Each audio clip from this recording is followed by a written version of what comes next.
Everything began the night the engine died. Route 40 stretched out before Jack Morrison, like a black river cutting through the heart of New Mexico, the kind of road that felt endless under a sky so vast it made a man feel small.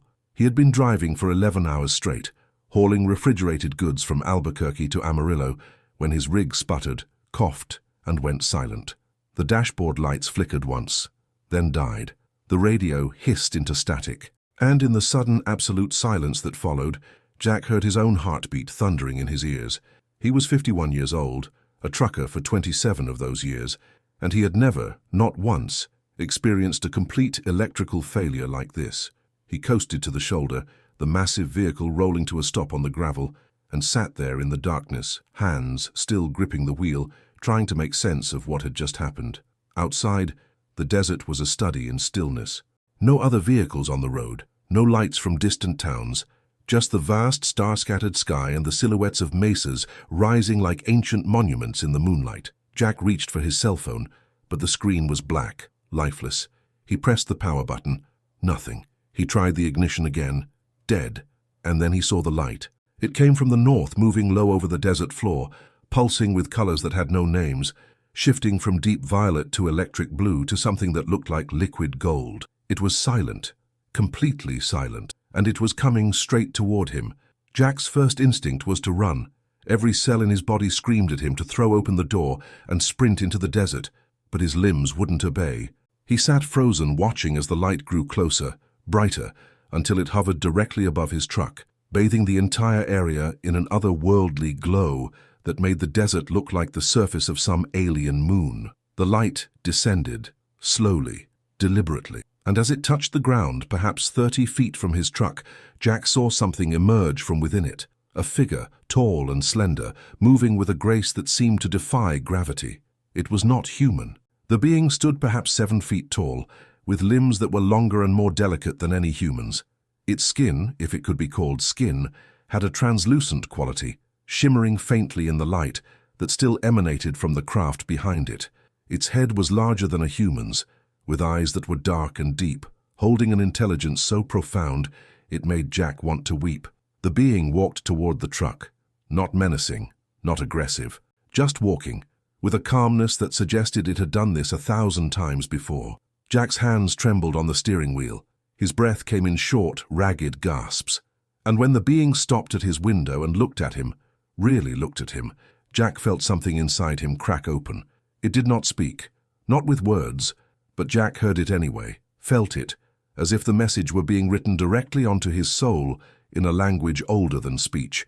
Do not be afraid, Jack Morrison. I have come because you are ready, because your heart, though broken, is still open, and because the time is near when humanity must know the truth. Jack's lips moved, trying to form words, but no sound came out.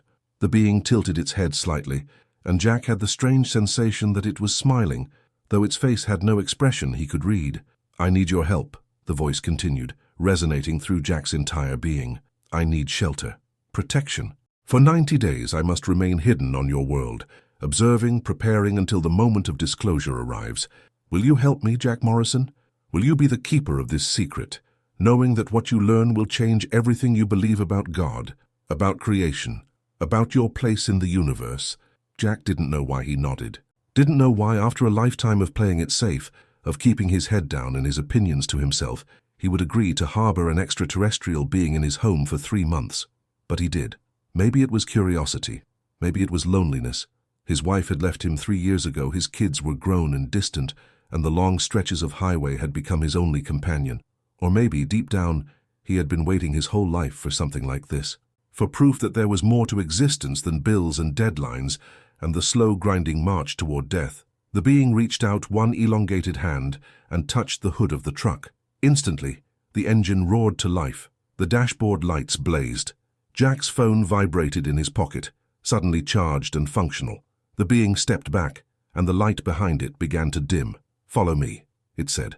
I will show you where to go. And without understanding how or why, Jack knew exactly where to drive. His home was a small ranch house 40 miles outside of Roswell, a fact that Jack had always found grimly ironic given the town's reputation. The property sat on 12 acres of scrubland, isolated and forgotten, The perfect place for a man who wanted to disappear. He had bought it with his settlement money after the divorce, thinking it would be a fresh start. Instead, it had become a tomb of silence and regret.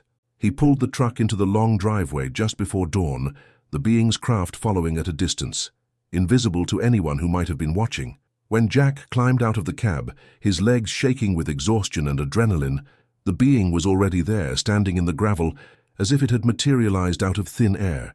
"This will do," it said, and the craft behind it shimmered once and vanished, leaving no trace that it had ever been there. Jack led the being into his house, feeling absurd and terrified and strangely exhilarated all at once. He showed it the spare bedroom, a small, bare space that he had always meant to fix up, but never had. The being looked around with those deep, fathomless eyes and nodded. "Thank you, Jack Morrison. You have taken the first step on a path that will lead you to understanding far beyond what your species has been allowed to know. Rest now. Tomorrow, we will begin." Jack stumbled to his own bedroom, collapsed onto the bed fully clothed, and fell into a sleep so deep it felt like drowning. When he woke, sunlight was streaming through the curtains, and for a moment he thought it had all been a dream, a hallucination brought on by exhaustion and too many hours alone on the road.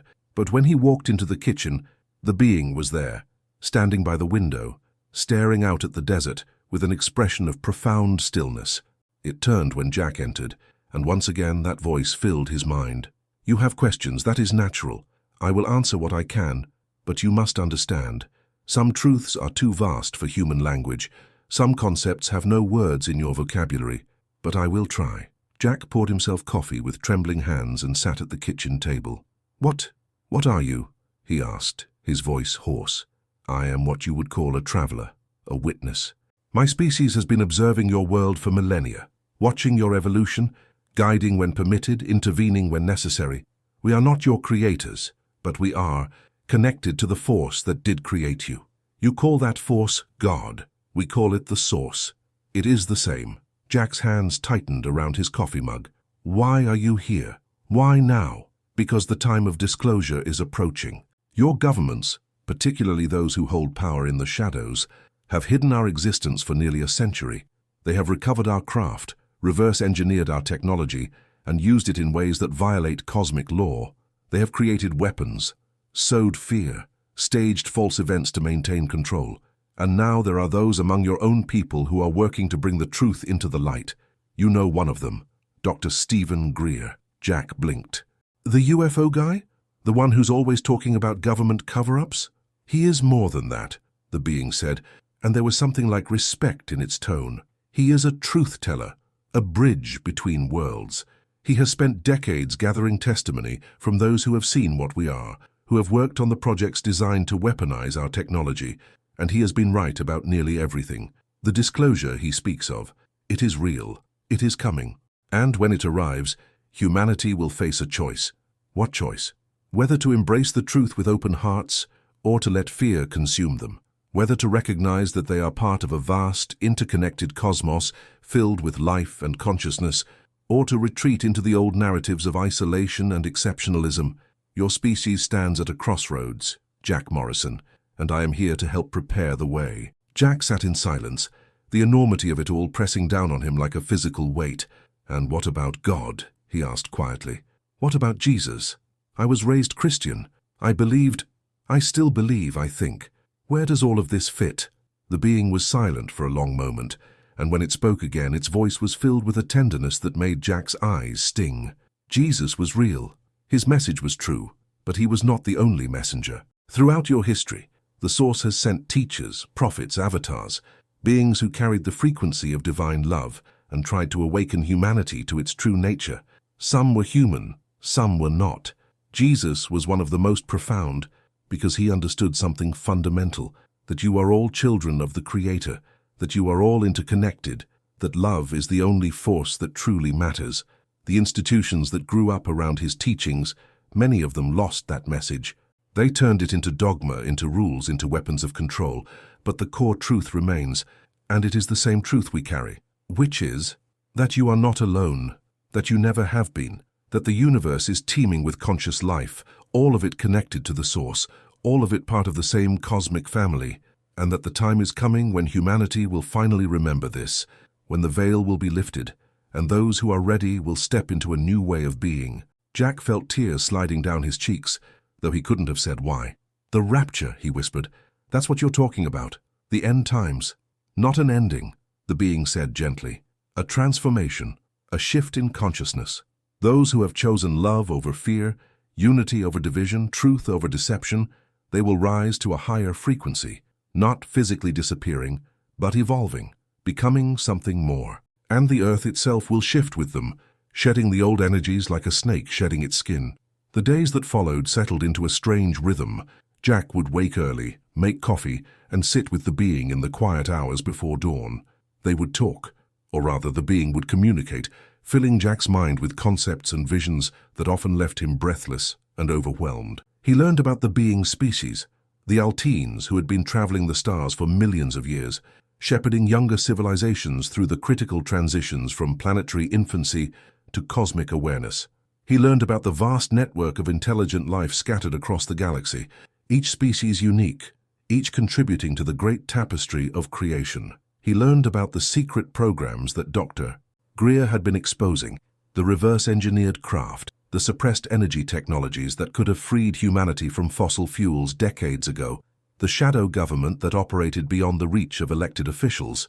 The being showed him visions of these things, and Jack saw them with a clarity that made his blood run cold. Underground bases, craft that moved without sound or exhaust, encounters staged to look like alien threats when they were actually human operations designed to justify military spending and maintain control. Greer speaks the truth, the being told him one night as they sat on the porch, watching the stars wheel overhead. There is a cabal, a group of humans drunk on power and profit, who have kept this knowledge hidden because disclosure would mean the end of their control. Free energy would collapse the oil economy. Contact with benevolent extraterrestrial civilizations would shatter the narrative of human supremacy. The revelation that consciousness is fundamental to the universe would undermine the materialist paradigm that keeps your species locked in cycles of consumption and despair. So why hasn't it been disclosed already? Jack asked. If there are people like Greer pushing for it, why hasn't it happened? Because the forces of resistance are powerful, but they are losing. More and more people are waking up. More whistleblowers are coming forward. The truth is leaking out in 1,000 different ways, through documentaries, through testimony, through experiences like yours. The dam is cracking, Jack, and when it finally breaks, the flood will be unstoppable. Jack thought about this as he went about his daily life, driving his routes, buying groceries, maintaining the facade of normalcy. But everything felt different now. He looked at people differently, saw them not as isolated individuals, but as points of light in a vast web of consciousness. He looked at the sky differently, no longer an empty void, but a living expanse filled with intelligence and purpose. And slowly, almost imperceptibly, he began to change. It started with small things, a kindness extended to a stranger at a rest stop, a conversation with a fellow trucker about loneliness and purpose that went deeper than anything Jack had shared in years, a sudden impulse to call his daughter, to tell her he loved her, to apologize for all the ways he had failed as a father. The being watched these changes with what Jack had come to recognize as approval. "You are remembering," it said one evening, "remembering who you truly are beneath the layers of conditioning and fear. This is the transformation, Jack. It does not require grand gestures or dramatic conversions. It is simply the quiet choosing of love over fear, connection over isolation, truth over comfort. And every time you make that choice, you raise the frequency, not just of your own consciousness, but of the entire field around you." On the 43rd day, something happened that shattered Jack's last remaining doubts. He was in town, picking up supplies, when he saw a commotion outside the grocery store. A woman was screaming, clutching a small boy who had collapsed on the pavement. Jack ran over, his heart pounding, and saw that the child wasn't breathing. His lips were blue. His mother was hysterical. Without thinking, Jack knelt beside the boy and placed his hands on the child's chest. He didn't know why. He had no medical training, but something inside him, something the being had awakened, told him what to do. He closed his eyes and felt it, the energy, the frequency, the same force that connected all living things, the same light that pulsed through stars and planets and every beating heart in the universe. He felt it flow through him, through his hands, into the boy's still form, and the child gasped. His eyes flew open. Color flooded back into his face. He coughed, sucked in a deep breath, and began to cry. The mother sobbed, pulling her son into her arms, looking at Jack with an expression of stunned disbelief. "What did you do?" she whispered. Jack stood, his legs shaking. I don't know, He couldn't finish. He turned and walked away, trembling, tears streaming down his face. When he got home, the being was waiting for him. "You are beginning to understand," it said quietly. "The power that moved through you is not yours. It is the source flowing through you because you have opened yourself to it. This is what Jesus did, what the healers and mystics throughout your history have done. And it is what all of humanity is capable of once they remember." Jack collapsed into a chair, his whole body shaking. I can't do this. I'm just a trucker. I'm nobody." "You are everyone," the being said, and its voice was filled with infinite compassion. "You are a child of the Creator, a fractal expression of the divine consciousness that birthed the universe, and so is every other being on this planet. The only difference between you and Jesus is that he remembered who he was. And now you are remembering too." The 90 days passed like a dream. Jack learned things that rewrote his understanding of reality. He learned about the councils of advanced civilizations that watched over younger species, ensuring they didn't destroy themselves before reaching maturity. He learned about the spiritual physics underlying the universe, how consciousness was fundamental, how thought and intention shaped reality, how love was not just an emotion, but a frequency that could literally alter the fabric of space-time. He learned about the coming transformation, the event that mystics and prophets had foreseen for millennia. It would not be fire and brimstone, the being assured him. It would not be punishment or judgment. It would simply be a shift, a moment when the frequency of the earth rose to a new octave, and those who were ready would rise with it. "Many call it the rapture," the being said. "Others call it the ascension, the great awakening, the shift. The name does not matter. What matters is understanding that it is not an escape from the earth, but a transformation of it. You will not leave this world behind. You will help birth a new one." And Jack, who had lived his whole life feeling small and insignificant, began to feel something else. Purpose, connection, a sense that his existence mattered in ways he could never have imagined. On the 89th day, the being told him it was almost time. "Tomorrow I will leave. The disclosure process is accelerating. Dr. Greer and others like him are preparing to release information that will shake the foundations of your civilization. Whistleblowers are coming forward. Documents are being leaked. The truth can no longer be contained, and when it emerges fully, humanity will need guides. People like you, Jack, who have seen beyond the veil and can help others navigate the fear and confusion that will come." "I don't know if I'm ready," Jack said honestly. "No one is ever ready for transformation," the being replied, "but you are willing, and that is enough." That night, Jack sat on his porch and looked up at the stars, thinking about everything he had learned, about the vast interconnected web of consciousness that spanned the cosmos, about the teachers and prophets who had tried to awaken humanity throughout history, about Jesus, who had shown the way, and about the countless others, human and non-human, who had carried the same message of love and unity.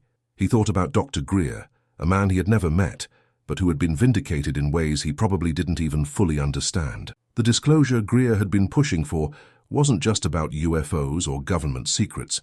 It was about humanity's place in the universe, about the truth that they had never been alone, that they were part of something infinitely larger and more beautiful than they had dared to imagine.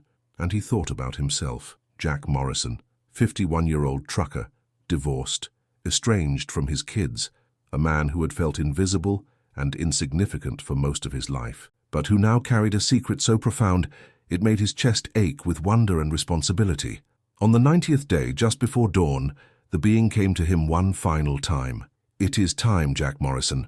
I must return to my people. The disclosure will come soon, days, perhaps weeks. When it does, there will be chaos, fear. Many will resist, but there will also be awakening, joy, recognition, and you will be part of that.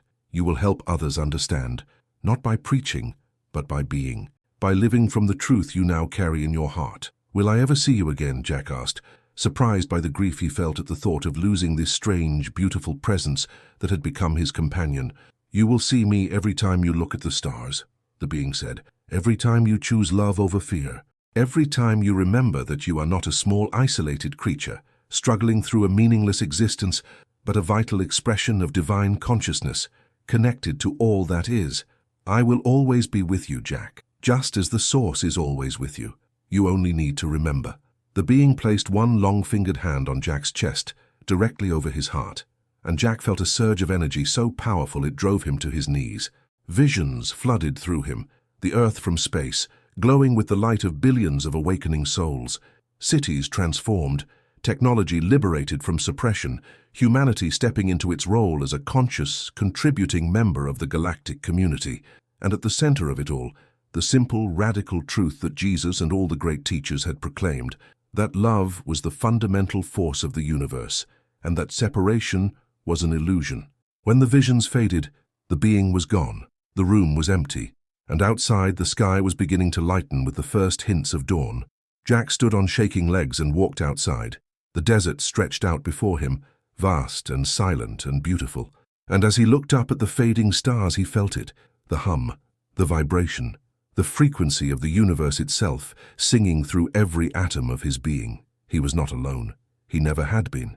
And humanity's long isolation was finally coming to an end. 3 weeks later, the news broke. Major media outlets, mainstream and alternative, began reporting on a massive leak of classified documents related to UFOs and extraterrestrial contact.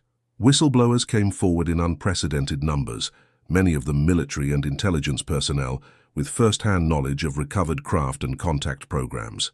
Dr. Stephen Greer held a press conference in Washington, presenting testimony and evidence that could no longer be dismissed or ignored. The world erupted in chaos and wonder. Stock markets crashed. Governments scrambled to respond. Religious leaders issued conflicting statements, some declaring it a sign of the end times, others recognizing it as confirmation of what mystics had always known. Fear spread like wildfire, but so did hope. Jack watched it all unfold from his small ranch house in New Mexico, and he understood. This was what the being had prepared him for. Not to be a hero or a prophet, but simply to be a witness. A living example of someone who had encountered the truth and survived, no, thrived. People began reaching out to him.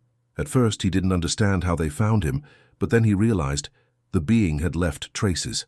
A few people in town had seen the lights, had heard rumors, and in the new climate of disclosure, those rumors led seekers to his door. They came with questions, with fear, with desperate hope, and Jack welcomed them. He made them coffee. He listened to their stories, and when they asked him if it was true, if aliens were real, if God still existed in a universe filled with other intelligences, he told them what he knew, that yes, we are not alone, that yes, the Creator is real, more vast and beautiful than any religion had captured.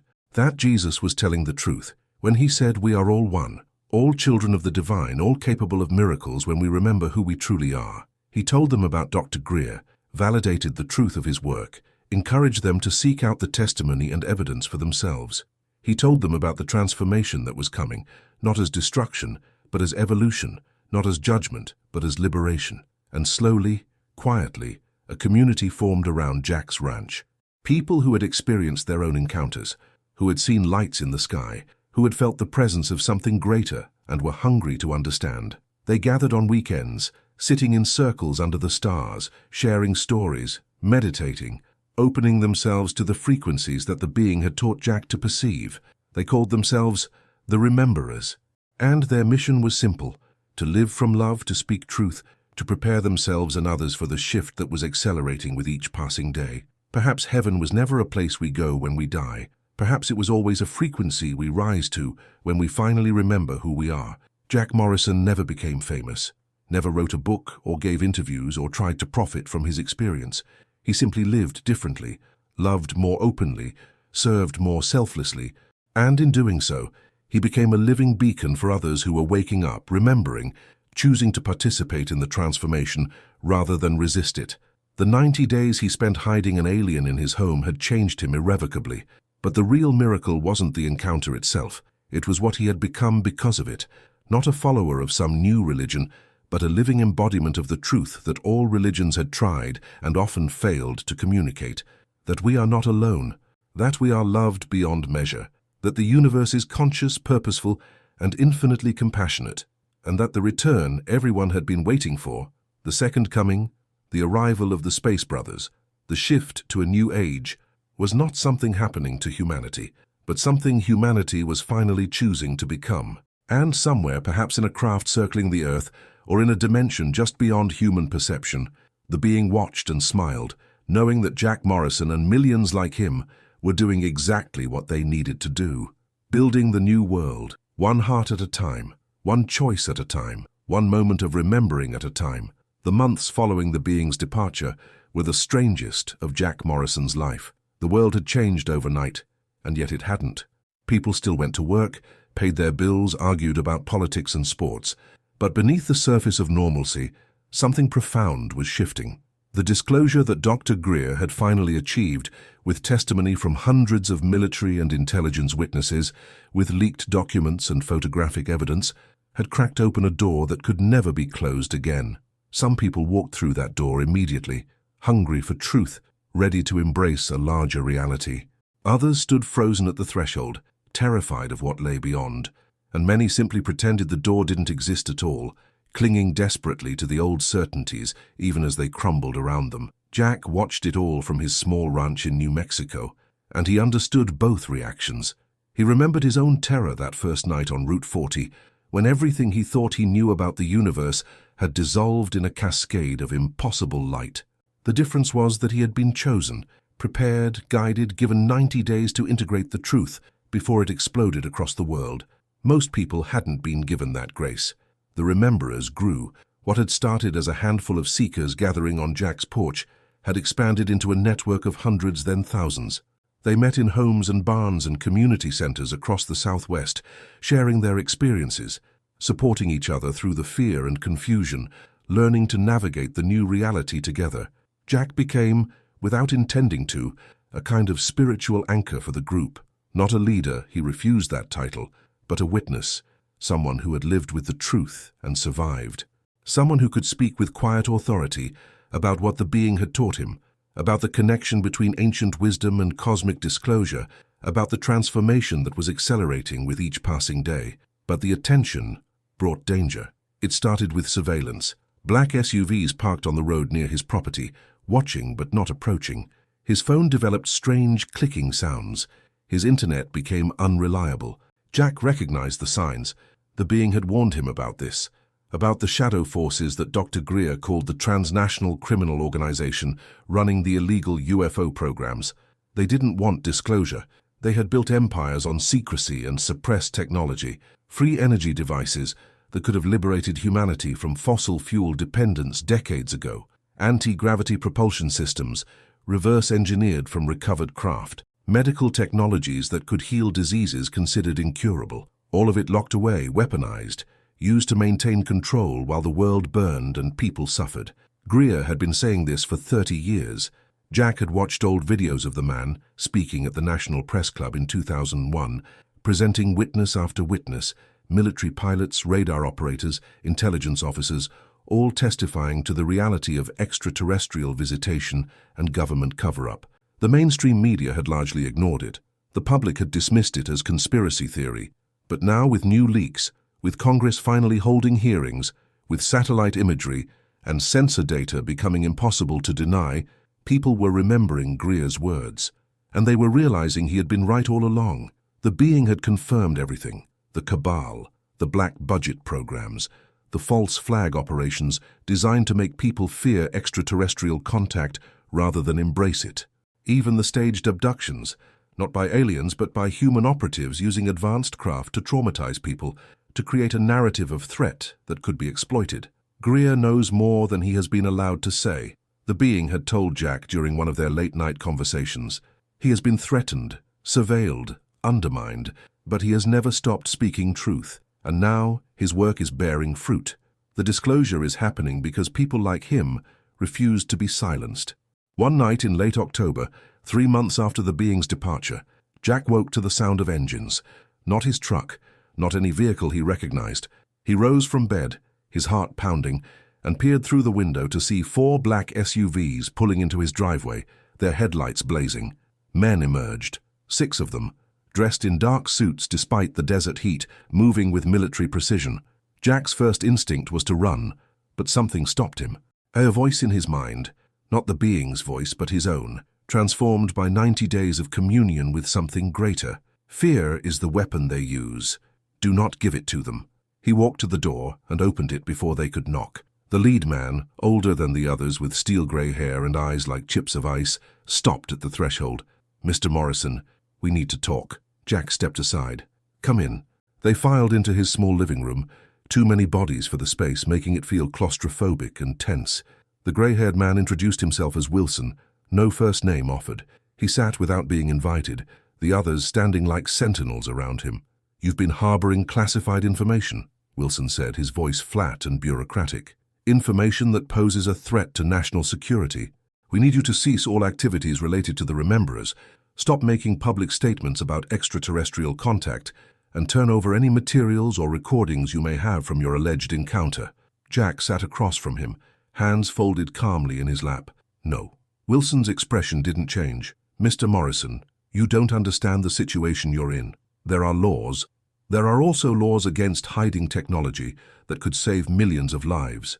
Jack interrupted quietly. "Laws against operating secret programs without congressional oversight. Laws against murder and intimidation of witnesses. Dr. Greer has documented all of this, and you know he's right. That's why you're here. Not because I'm a threat to national security, but because I'm a threat to your control." One of the other men shifted, his hand moving to his jacket. Jack saw the gesture but didn't flinch. "You can kill me," he said calmly. "You've done it before to others. But it won't stop what's happening. The being told me there are millions waking up, the frequency is rising, and the more you try to suppress it with fear and violence, the faster it accelerates. You're fighting the tide, and the tide always wins." Wilson studied him for a long moment, and Jack saw something flicker behind those cold eyes. Uncertainty, maybe even fear. "You have no idea what you're dealing with," Wilson said quietly. "The forces in play here." "I know exactly what I'm dealing with," Jack said. "I spent 90 days learning about it, about the councils of advanced civilizations watching over us, about the spiritual transformation happening across this planet, about the choice humanity faces between fear and love, between separation and unity. And I know that you and whoever you work for are on the wrong side of that choice." Wilson stood abruptly. "You're making a mistake, Mr. Morrison." "No," Jack said. "I've made a lot of mistakes in my life. This isn't one of them." The men left as silently as they had come. Jack watched their SUVs disappear into the night, his heart still pounding, but his resolve unshaken. He understood now what the being had meant when it said he would be a guide, not because he was special or powerful, but because he was willing to stand in truth even when threatened, willing to choose love even when fear would have been easier. The next morning, he called a meeting of the Rememberers and told them what had happened. Word spread quickly through the network, and instead of frightening people away, it galvanized them. If the shadow government was threatened by what they were doing, it meant they were having an impact. It meant the truth was breaking through. Winter came to New Mexico, bringing cold winds and crystalline skies. Jack continued his work, speaking at gatherings, meeting privately with people who had their own encounters, always pointing back to the core message the being had given him. That disclosure was not just about UFOs and aliens, but about humanity's spiritual evolution, about remembering who they truly were. He began to notice something extraordinary. People who spent time in the Rememberer circles started changing, not dramatically, not overnight, but gradually. They became calmer, more centered. Their health improved. Chronic conditions seemed to fade. Old injuries stopped aching. They reported dreams and visions, moments of profound insight, experiences of unconditional love that left them weeping with joy. Jack recognized the signs. The frequency was rising, not just globally but specifically within their community. They were creating a field of coherence, a resonance that was raising the vibration of everyone within it. It was exactly what the being had described, the new Stonehenge, built not of stones but of awakened consciousness. One evening in early December, Jack received an unexpected phone call, a woman's voice, professional but warm. "Mr. Morrison, my name is Angela Chen. I'm a producer for a documentary about the disclosure movement. Dr. Greer suggested I contact you. He said you might have a story worth telling." Jack's breath caught. "Greer knows about me. He knows about a lot of people," Angela said. "But yes, specifically you. He said you had direct contact, and that you understand the spiritual dimension of what's happening. We're trying to make a film that goes beyond the nuts and bolts, that helps people understand why this matters. Would you be willing to talk?" Jack thought about Wilson and his threats, about the danger of making himself even more visible. But he also thought about the being's final words. You will help others understand, not by preaching but by being. Yes, he said, I'll talk. The filming happened in January on Jack's ranch, with the vast desert sky stretching out behind him. Angela was a skilled interviewer, asking questions that went straight to the heart of what Jack had experienced. He talked about the 90 days, about the being's teachings, about the connection between ancient spiritual wisdom and modern disclosure, about Dr. Greer's vindication and the confirmation that everything he had been saying about the cover-up was true. But mostly, he talked about transformation, about how the real disclosure wasn't happening in congressional hearings or leaked documents, though those mattered. The real disclosure was happening in hearts and minds across the world, as people finally allowed themselves to believe what they had always known deep down, that they were not alone, that they were loved, that they were part of something infinitely larger than themselves. When the interview ended, Angela lowered her camera and looked at him with tears in her eyes. That was beautiful, she said quietly. Thank you. Jack shook his head. Don't thank me. Thank the being who chose to trust a broken-down trucker with the most important secret in human history. Do you think it will come back? She asked. Jack smiled, looking up at the sky where stars were beginning to emerge in the fading twilight. It never left. None of them did. We just couldn't see them. But that's changing now. The veil is thinning. And soon, very soon, we won't need disclosure because it will be self-evident. The ships will show themselves. The beings will walk among us openly, and those who are ready will welcome them as the family they've always been. The documentary premiered in March, streaming on multiple platforms, reaching millions of viewers in the first week. Jack's segment became the most shared, the most discussed. People resonated with his quiet authenticity, his lack of grandiosity, the way he spoke about cosmic contact not as science fiction, but as spiritual homecoming. The backlash was immediate and fierce. Debunkers attacked him. Religious fundamentalists condemned him. The mainstream media dismissed him as deluded. But for every critic, there were 10 people who reached out to say thank you, to share their own experiences, to ask for guidance. The rememberers exploded in numbers. Chapters formed across the country, then internationally. Mexico, Brazil, Europe, Asia, people everywhere creating circles of coherence, raising the frequency, preparing for the transformation the being had described. Dr. Greer himself reached out, inviting Jack to participate in one of his CE5 contact events, gatherings where people used meditation and focused intention to initiate communication with extraterrestrial intelligences. Jack drove to Arizona in late March, joining 50 other people in the desert for a weekend of consciousness work and skywatching. Greer was older than Jack had expected, his hair white, his face lined with the stress of decades fighting for truth. But his eyes were bright with conviction, and when he shook Jack's hand there was recognition there. You've seen them, Greer said. It wasn't a question. One of them, Jack replied, for 90 days. Greer nodded slowly. I've been working with them for 30 years. Different species, different agendas, but all part of the same mission, helping humanity navigate this transition. What did yours tell you? Jack thought about how to answer. That everything you've been saying is true. That the cover-up is real, the suppressed technology is real, the shadow government is real, but also that it's all coming to an end. That disclosure isn't just information release, it's consciousness shift, and it's unstoppable now. Thank God, Greer said quietly. I've dedicated my life to this. Lost friends, lost opportunities, been threatened and surveilled and called every name you can imagine. There were times I wondered if it would ever happen, if the dam would ever break. So it's breaking, Jack assured him. You can see it everywhere. The old narratives aren't holding anymore. People are waking up. And when the full disclosure comes, when the ships appear openly, when the beings step forward, your name will be vindicated. History will remember you as one of the ones who held the line when it would have been easier to surrender. Greer's eyes glistened. I don't care about vindication. I just want humanity to survive this. To make the right choice when the moment comes. They will, Jack said. Enough of them will. The being showed me. The transformation is already happening. We've already crossed the threshold. That night, under a sky blazing with stars, the group meditated together. 50 people sitting in a circle, using the protocols Greer had developed over decades of research and experimentation. Focused intention, coherent heart-mind states, invitation rather than demand. Jack felt it immediately, the field forming, the frequency rising. It was the same sensation he had felt during those 90 days, that sense of being connected to something vast and loving and utterly present. Around him, people began to gasp, to cry out softly. He opened his eyes. Lights, dozens of them, moving across the sky in patterns that defied conventional physics, stopping, accelerating, forming geometric configurations that seemed to respond to the group's consciousness. They weren't far away, these lights. They were close, deliberately close, making themselves visible to show that the communication was received.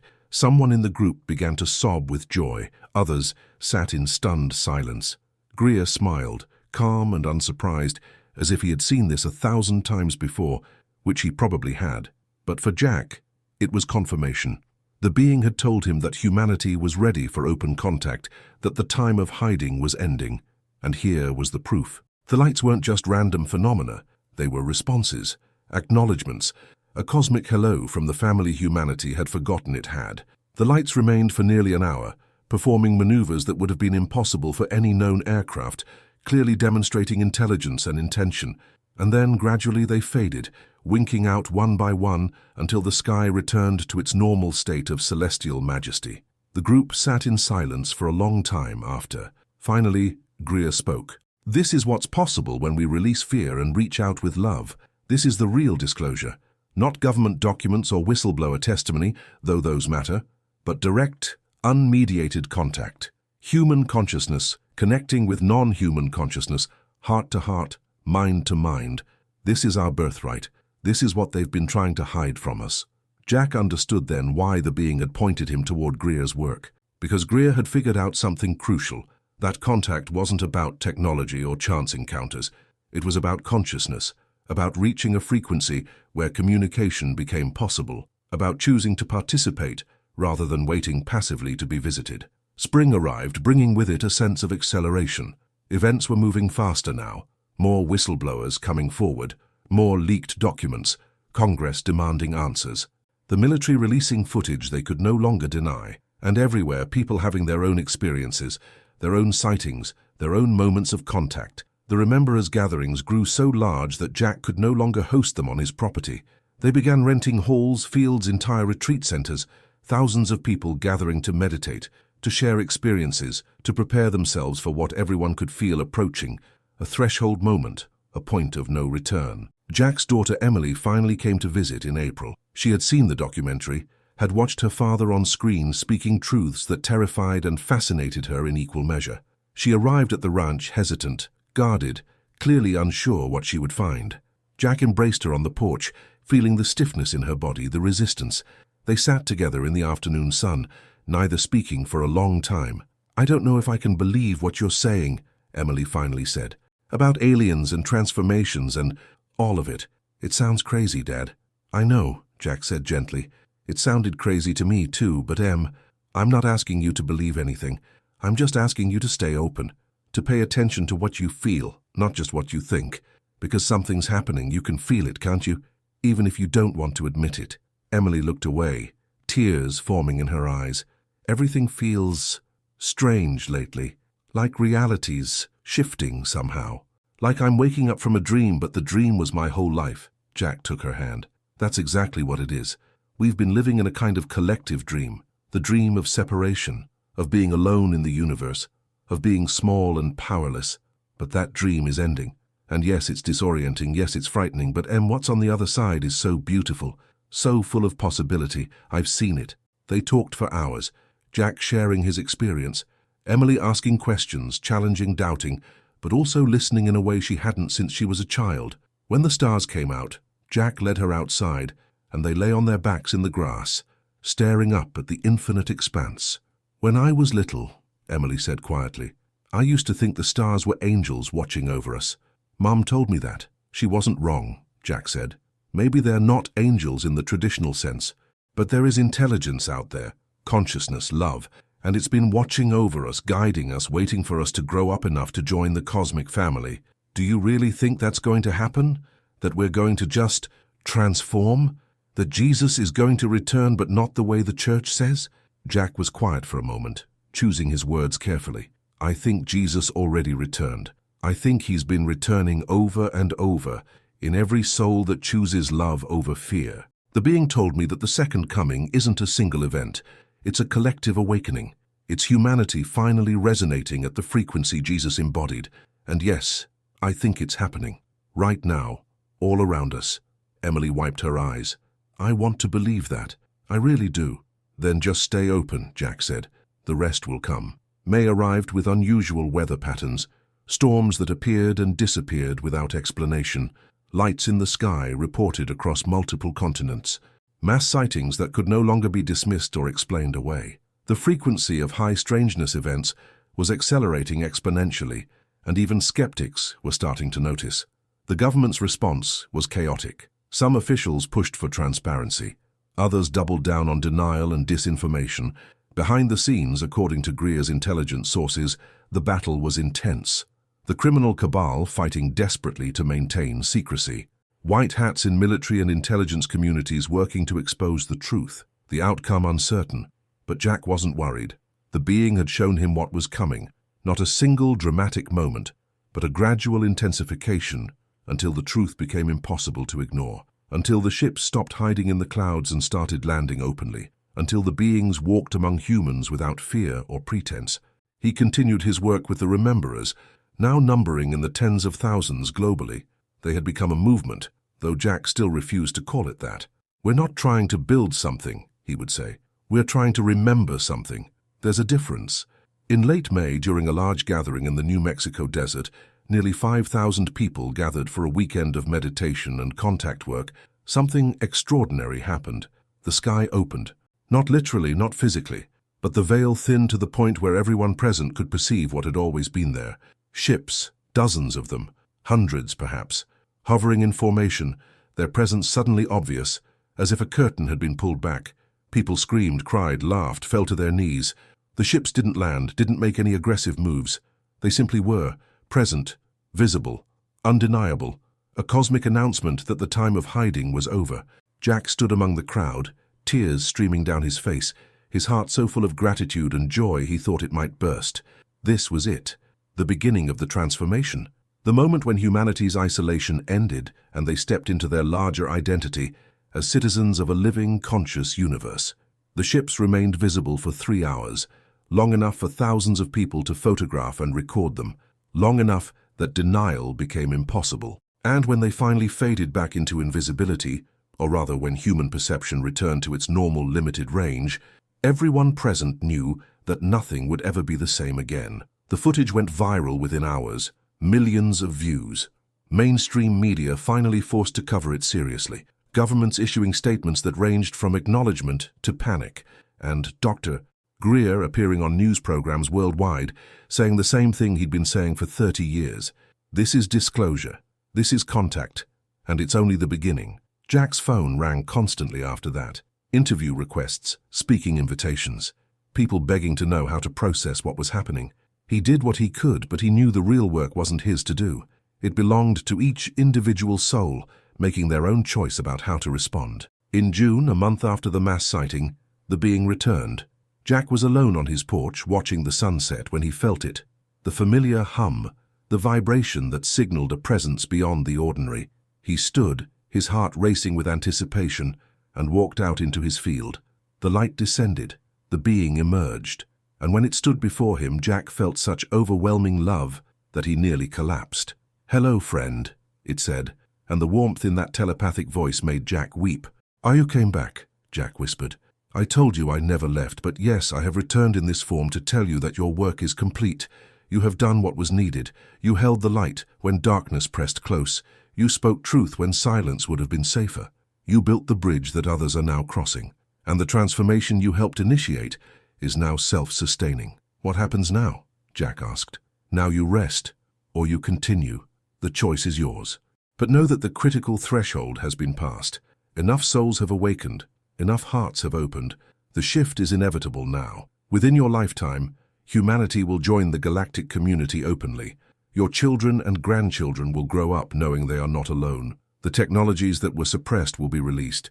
The systems built on fear and control will crumble, and a new world will be born, not perfect, not utopian, but conscious, awake, connected.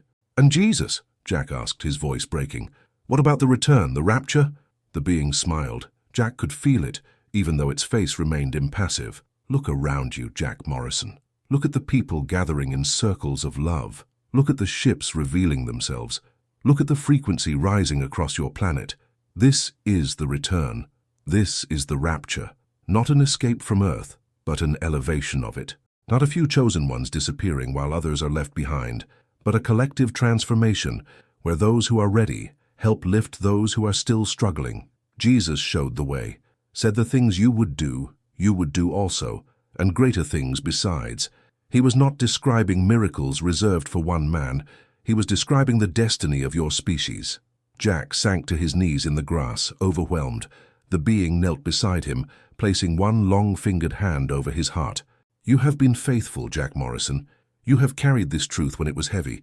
You have shared it when doing so put you in danger. And now you will see the fruits of that faithfulness.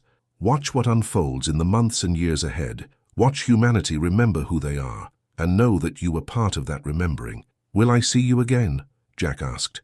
"Every time you look at the stars," the being said. "Every time you choose love over fear. Every time you recognize the divine spark in another soul. I will be there, we all will, because the separation was always an illusion. And now, finally, your species is ready to see through it." The being stood, the light intensified, and then it was gone, leaving Jack alone in his field under a sky ablaze with stars. The years that followed moved with the inexorable momentum of an avalanche. More mass sightings, more government acknowledgements.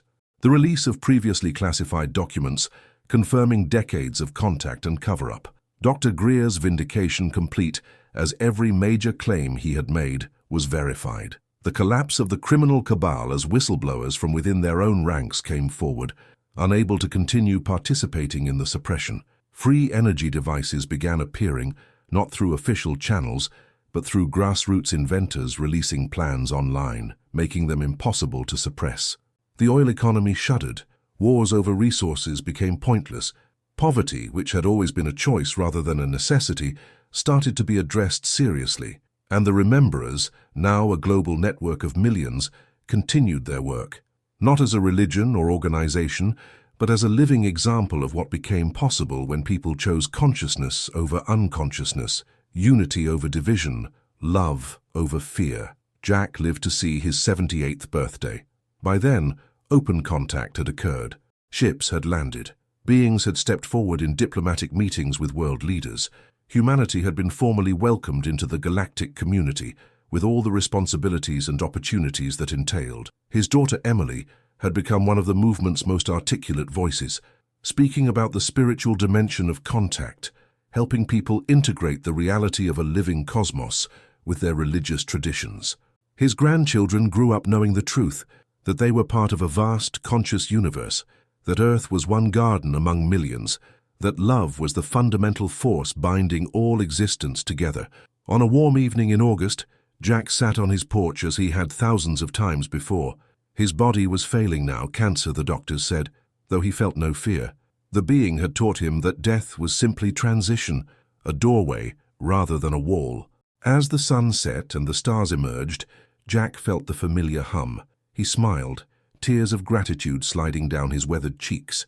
Around him, the air shimmered, and he saw them, dozens of beings, different species, different forms, but all radiating the same frequency of unconditional love. "It is time, Jack Morrison," his original companion said, standing among the others. "Time to come home. Not away from Earth, but into a fuller understanding of what Earth has always been. A school, a garden, a sacred space where souls come to learn and grow. You have graduated, and there is work for you beyond this life if you choose it. Work as a guide for others making the same journey you have made." Jack closed his eyes, feeling his heart expand with joy so profound it dissolved all boundaries. He thought of his wife, waiting on the other side, thought of the vast adventure stretching ahead, thought of humanity, finally awakening, finally remembering, finally becoming what they had always been meant to be. "I'm ready," he whispered, and the light took him home. Perhaps the truth about disclosure was never about governments releasing information. Perhaps it was always about humanity releasing fear, about opening hearts that had been locked for lifetimes. about choosing to believe, despite all evidence to the contrary, despite all the voices of doubt and ridicule, that we are loved beyond measure, that we are not alone, that we are part of something infinitely beautiful. Perhaps Dr. Stephen Greer was not just a whistleblower or researcher, but a prophet in the truest sense, someone who could see what was coming and worked tirelessly to prepare people for it, someone who understood that disclosure wasn't about aliens, but about consciousness, about humanity growing up and taking its place in the cosmic family. Perhaps the 90 days Jack Morrison spent with an extraterrestrial being were not unique, but representative of thousands of such encounters happening all over the world, quiet contacts, private initiations, moments when the veil lifted just enough for someone to see through it, to remember something they had always known, but forgotten. Perhaps Jesus, Buddha, Muhammad, and all the great teachers were saying the same thing the being told Jack, that we are not separate from the divine, but expressions of it, that heaven is not a place we go when we die, but a frequency we reach when we finally learn to love without condition, that the kingdom has always been here, waiting for us to notice it. And perhaps the rapture, the ascension, the great transformation, whatever name we give it, was never about some chosen few escaping while others suffered. Perhaps it was always about collective evolution, about enough people waking up that their awakening created a field of coherence strong enough to lift everyone else, about stones being placed one by one, heart by heart, until the new Stonehenge was complete and the gateway opened fully. Jack Morrison's story ended, but the story of humanity's awakening had only begun, and somewhere in the stars, beings of light watched with joy and anticipation, knowing that Earth's long quarantine was finally over, that the children were coming home, and that the universe was about to become infinitely richer for their participation. Truth or fiction? Perhaps even the storyteller does not know. Here, the stories exist to touch you and make you reflect. The magical only reveals itself to those who allow themselves to feel, not to those who insist on seeking certainties.